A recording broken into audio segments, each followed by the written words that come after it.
ಒಡೆಯರ್ ಕುಟುಂಬನ ಯಾಕೆ ತರ್ತೀರಾ ಇದರಲ್ಲಿ ಬೀದಿಯಲ್ಲಿ? ಅವ್ರು ಮಾಡಿರೋ ಪುಣ್ಯ. KRS ಒಂದು ಕಲ್ಲು ಕಟ್ಟಕ್ಕೆ ನಿಮ್ಗೆ ಯೋಗ್ಯತೆ ಇಲ್ಲ. KRS ಇಲ್ಲಿರೋ ಕಲ್ಲು, ಒಂದು ಕಲ್ಲಿಡೋಕ್ಕೆ ನಿಮ್ಮ ಕೈಲಿ ಯೋಗ್ಯತೆ ಇಲ್ಲ. ಇರೋ ಕಲ್ಲು ಕಿತ್ತಾಕಕ್ಕೆ ಹೋಗ್ತೀರ. ಅಂಥದ್ದು ನೀವು ಆ ಕುಟುಂಬನೇ ಯಾಕೆ ಆಯ್ಕೆ ಮಾಡ್ಕೊಂಡಿದ್ದೀರಾ? ಪದೇ ಪದೇ ಮೈಸೂರು ಮನೆತನಕ್ಕೆ ನೀವು ದ್ರೋಹ ಬಗೆರೋದು ಇಡೀ ಕರ್ನಾಟಕದ ಜನತೆಗೆ ಗೊತ್ತು. ಈಗ ಮೈಸೂರು ಮನೆತನಕ್ಕೆ ಏನು ಅವರು ಮಾಡಿರೋ ಅಭಿವೃದ್ಧಿ ಕಾರ್ಯವನ್ನು ದೇಶನೇ ಹೊಗಳ್ತಾ ಇದೆ, ಕರ್ನಾಟಕ ಜನ ಹೊಗಳ್ತಾ ಇದೆ. ತೆಗಳ್ತಾ ಇರೋರು ಇವರೊಬ್ಬರೇ. ಹಂಗೇಳಿ ಹೀಯಾಳಿಸ್ತಾವ್ರೆ. ಅಂದರೆ ಅವ್ರಿಗಿಂತ ನಾವೇ ದೊಡ್ಡವರು ಅಂತ. ಅದನ್ನು ಬೇರೆ ಜನ ಹೇಳ್ಬೇಕು, ಮಗ ಅಲ್ಲ ಹೇಳೋದು. ಈಗ ಮಗ ಯಾರ ಹೊಗಳಿದ್ರೆ ಏನಂತಾರಪ್ಪ? ಜನ ಹೇಳ್ಬೇಕು, ಒಡೆಯರ್ ಕುಟುಂಬದವ್ರು ಹೇಳ್ಬೇಕು. ಒಡೆಯರ್ ಕುಟುಂಬದವರು ವೇದಿಕೆ ಮೇಲೆ ಬಂದು ಯಾವುದಾದ್ರೂ ವೇದಿಕೆಯಲ್ಲಿ ನಿಂತು ನಮ್ಮ ತಂದೆ ಈ ಥರ ನಮ್ಮ ಪೂರ್ವಿಕರು ಒಡೆಯರ್ ಕುಟುಂಬದವರು ಕೃಷ್ಣರಾಜ ನಾಲ್ವಡಿ ಕೃಷ್ಣರಾಜ ಒಡೆಯರು ಅವ್ರಿಗಿಂತ ಒಳ್ಳೆಯ ಕೆಲಸವನ್ನು ಸಿದ್ದರಾಮಯ್ಯ ಮಾಡಿದ್ದಾರೆ ಅಂತ ಆ ಕುಟುಂಬದವ್ರು ಹೇಳ್ಬೇಕು. ನೀವೇ ಅದನ್ನ ಹೊಗಳ್ಕೊಂಡು, ನೀವೇ ಹಾರ ಹಾಕ್ಕೊಂಡು, ನೀವೇ ಹೊಗಳ್ಕೊಂಡ್ರೆ ಯಾರು ಕೇಳ್ತಾರೆ ಇದು? ಅದರಿಂದ ಇದು ನಾಲ್ವಡಿ ಕೃಷ್ಣರಾಜ ಒಡೆಯರಿಗೆ ಮಾಡಿದಂಥ ಅವಮಾನ. ಅದಕ್ಕೆ ಆ ಕುಟುಂಬದ ಅವರ ಪರಿವಾರಕ್ಕೆ ಕ್ಷಮಾಪಣೆಯನ್ನು ಕೇಳಬೇಕು ಅನ್ನೋ ಆಗ್ರಹವನ್ನು ನಾನು ಮಾಡ್ತೇನೆ.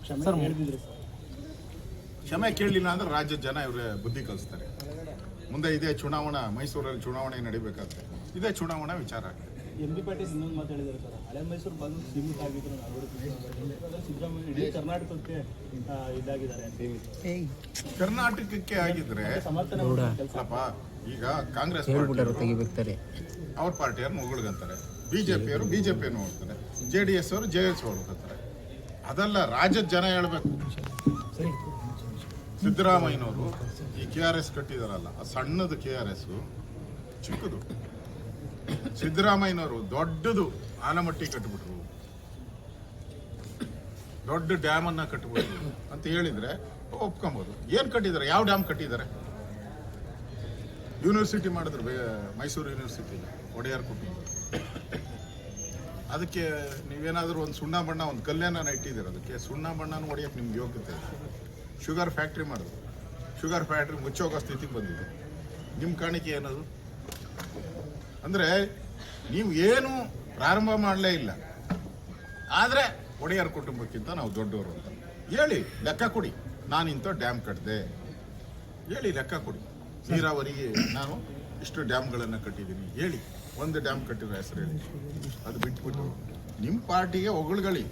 ಎತ್ತೋರಿಗೆ ಹೆಗ್ಗಣನೂ ಮುದ್ದು, ಎತ್ತೋರಿಗೆ ಹೆಗ್ಗಣನೂ ಮುದ್ದು. ನಿಮ್ಮ ಕಾಂಗ್ರೆಸ್ ಅವ್ರು ನೀವು ಹೊಗಳುಗಳಿ. ರಾಜ್ಯದ ಜನ ತೆಗಳ್ತಾ ಇದ್ದಾರೆ. ನೀವು ಕೃಷ್ಣರಾಜ ಒಡೆಯರ್ಗೆ ಹೋಲಿಕೆ ಮಾಡಿರೋದು ರಾಜ್ಯದ ಜನ ಈ ಕಾಂಗ್ರೆಸ್ ಪಾರ್ಟಿಗೆ ಚಿಮಾರಿ ಆಗ್ತದೆ. ಕರ್ನಾಟಕದಲ್ಲಿ ಇದ್ದಾರ? ಗೃಹಮಂತ್ರಿಗಳೇ ಇಲ್ಲ. ಇಷ್ಟೊಂದು ರೇಪ್ಗಳಾಗ್ತಾ ಇದೆ, ಇಷ್ಟೊಂದು ಮರ್ಡರ್ಗಳಾಗ್ತಾ ಇದೆ, ಇಷ್ಟೊಂದು ಟೆರರಿಸ್ಟ್ ಆಕ್ಟಿವಿಟೀಸ್ ಆಗ್ತಾ ಇದೆ, ಹಿಂದೂಗಳ ಮೇಲೆ ನಿರಂತರವಾಗಿ ಹತ್ಯೆ ಆಗ್ತಾ ಇದೆ, ರೈತರ ಸಾವು ಹೈಯೆಸ್ಟು. ಈ ವರ್ಷ ಈ ಸರ್ಕಾರ ಬಂದ ಮೇಲೆ ಹೈಯೆಸ್ಟ್ ರೈತರ ಸಾವುಗಳಾಗ್ತಾ ಇದೆ, ಆತ್ಮಹತ್ಯೆ ಆಗ್ತಾ ಇದೆ. ಈ ರಾಜ್ಯದಲ್ಲಿ ಕಾನೂನು ಸುವ್ಯವಸ್ಥೆನೇ ಇಲ್ಲ. ಇನ್ನು ಡ್ರಗ್ಗು ಅದು ಸುದ್ದಿ ಯಾಕೆ ಹೇಳಕ್ ಹೋಗ್ತಾರೆ? ನನಗೂ ಇರೋದೇ ಅಕ್ರಮ. ನನಗೂ ಈ 136 ಸೀಟ್ ಗೆದ್ದಿರೋದೇ ಅಕ್ರಮ ಅಂತ ನನಗೂ. ಅವ್ರ ಯೋಗ್ಯತೆಗೆ ಅಷ್ಟು ಗೆಲ್ಲಂಗೆ ಇಲ್ಲ. ಅದೇನೇನೋ ಕಾರ್ಡು, ಫ್ರೀ ಕಾರ್ಡು, ಅದೇನೇನೋ ಹಂಚಿ ಎಲ್ಲ ಮಾಡವ್ರೆ. ಅದೇನೋ ಇರಲಿ, ಚುನಾವಣಾ ಅಕ್ರಮ ಮಾಡಿದ್ದಾರೆ ಅಂತ ನಮಗೂ ಅನಿಸ್ತಾ ಇದೆ. ಹಂಗಾರೆ ಎಲೆಕ್ಷನ್ ಮಾಡಿ ಕೊಡಿ ದಾಖಲೆ. ಈಗ ಕನಕಪುರದಲ್ಲಿ ನಿಮಗೂ ಗೊತ್ತು, ಕನಕಪುರ ಅಂದ್ರೆ ಏನು ಅಂತ ಇಡೀ ಪ್ರಪಂಚಕ್ಕೆ ಗೊತ್ತು. ಯಾವನ ಅಲ್ಲಿ ಓಟ್ ಹಾಕೋದನ್ನೇ ಕಿತ್ಕೊಂತಾರಲ್ಲ. ಅಂಥದ್ರಲ್ಲಿ ಕನಕಪುರದಲ್ಲಿ ಅವ್ಯವಹಾರ ಆಗಿದೆ ಅಂದರೆ ಯಾರ ಅಧಿಕಾರಿಗಳು? ಈಗ ಕನಕಪುರದ MP ಚುನಾವಣೆಯಲ್ಲಿ ಅವ್ಯವಹಾರ ಆಗಿದೆ. ರಾಹುಲ್ ಗಾಂಧಿ ಹೇಳಿದ, ಸಾಕ್ಷಿ ಸಮೇತ ಕೊಡ್ತಾರೆ. ಬುರುಡೇನೂ ಇಲ್ಲ, ಬುರುಡೇನೂ ಕೊಡೋಕ್ಕಾಗಲ್ಲ ನಿಮ್ಮ ಕೈಲಿ ಸಾಕ್ಷಿ. ಯಾರು ಅಧಿಕಾರಿ? ಯಾರು ಅಲ್ಲಿ ತಹಸೀಲ್ದಾರ್? ಯಾರು AC ಯಾರು? TC ಯಾರು? SP ಯಾರು? ಇದೇ ಸಿದ್ದರಾಮಯ್ಯನವರು ಕಾಸು ತಗೊಂಡು ಹಾಕಿರೋಂಥವ್ರು. ಇದೇ ಸಿದ್ದರಾಮಯ್ಯನವರು ಪೋಸ್ಟಿಂಗ್ ಮಾಡಿರೋರು. ಅಕ್ರಮ ಆಗಿದ್ದರೆ ನೀವೇ ಅಕ್ರಮ ಮಾಡಿಸಿರ್ತೀರ. ನೀವೇ ಅಧಿಕಾರಿನ ಹಾಕಿರೋದು, ನಿಮ್ಮದೇ ಸರ್ಕಾರ.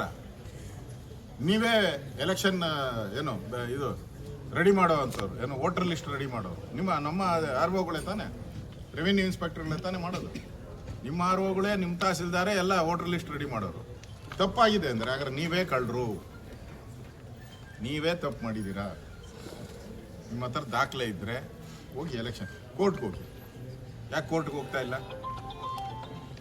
ನಿಮ್ಗೆ ಎಲೆಕ್ಷನ್ ಆದಮೇಲೆ 45 ದಿನದೊಳಗೆ ಕೋರ್ಟ್ಗೆ ಅಪೀಲ್ ಹೋಗೋಕ್ಕೆ ನಿಮಗೆ ಅಧಿಕಾರ ಇದೆ. ಯಾಕೆ ಹೋಗಿಲ್ಲ 45 ದಿನ? ಏನು ಮಣ್ಣು ತಿಂತಾ ಇದ್ರ ಕಾಂಗ್ರೆಸ್ ಪಾರ್ಟಿ? ಏನು ತಿಂತಾ ಇದ್ರು? ಮಣ್ಣು ತಿಂತಾ ಇದ್ರು. ಹೋಗ್ಬೇಕಾಯ್ತು. ಅಪೀಲ್ ಯಾಕೆ ಹೋಗ್ಲಿಲ್ಲ?